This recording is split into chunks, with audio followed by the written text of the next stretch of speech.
আজকের রেসিপি সর্ষে পাবদা।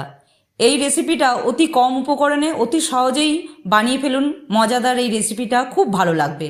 তাহলে শুরু করা যাক।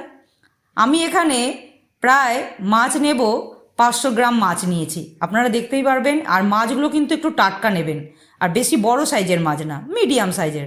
এখানে আমি 500 গ্রাম মাছকে আগেই নুন হলুদ মাখিয়ে রেখে দিয়েছিলাম ভালো করে। এবার এক এক করে হালকা আঁচে খুব ভালো করে ভেজে নেব, যেন ঝালের যেমন মাছ হয় ঠিক সেই রকম আপনারা ভাজবেন।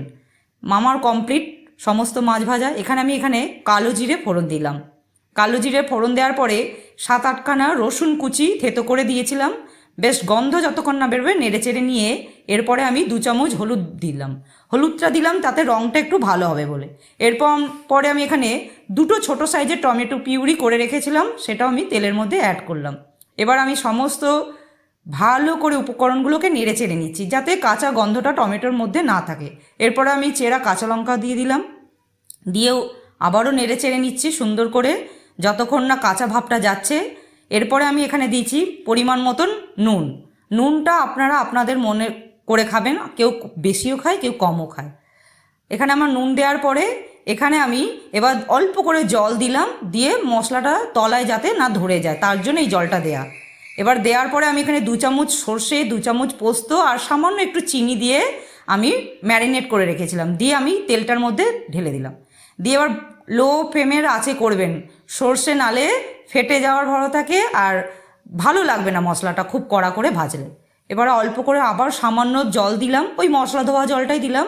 ভালো করে নেড়ে নেবো লো মিডিয়াম আছে, সবসময় বলছি অল্প আছে করবেন রান্না, তাহলে ভালো লাগবে খেতে। এবার মশলাটা ভালো করে আমি এখানে কষিয়ে নিয়েছি।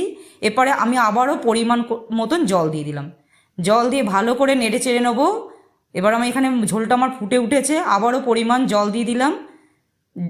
ভালো করে জল দেওয়ার পরে নেড়ে চেড়ে নিচ্ছি মশলাগুলোকে। এবার পরিমাণ মতন জল দিলাম, যাতে মাছগুলো এখানে ডুবে যায় সেই রকমই আপনারা জল দেবেন। খুব যেন জল বেশি দেবেন না, তাহলে ঝোল হয়ে যাবে।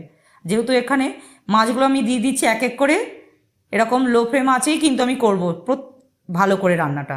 বেশি কড়া আছে রান্না করলে কি তাড়াতাড়ি পুড়েও যায় মশলাটা আর ভালো লাগে না। এরপরে আমি এখানে ঢাকা দিয়ে দিলাম। এবার আমার সমস্ত কিছু দেওয়া হয়ে গেছে, আর কিছু দেওয়ার নেই। মিনিট 2 ঢাকা দেবো, যেহেতু পাবদা মাছ নরম তাই বেশিক্ষণ এখানে ঢাকা দেবো না। এবার ঢাকা দেওয়ার পরে এবার চেরা 2টো কাঁচা লঙ্কা আমি এখানে আবার দিয়ে দিলাম, যাতে কাঁচা লঙ্কার গন্ধটা ভালো আসে মাছগুলোর মধ্যে। এরপরে আমি ধনেপাতা কুচি দিয়ে দেবো, শীতকাল মানেই ধনেপাতাটা ফ্রেশ ধনেপাতা দিয়ে আমার রেসিপিটা রেডি। যদি আপনাদের ভালো লাগে অতি অবশ্যই সাবস্ক্রাইব ও লাইক করুন চ্যানেলটিকে এগিয়ে নেওয়ার জন্যে।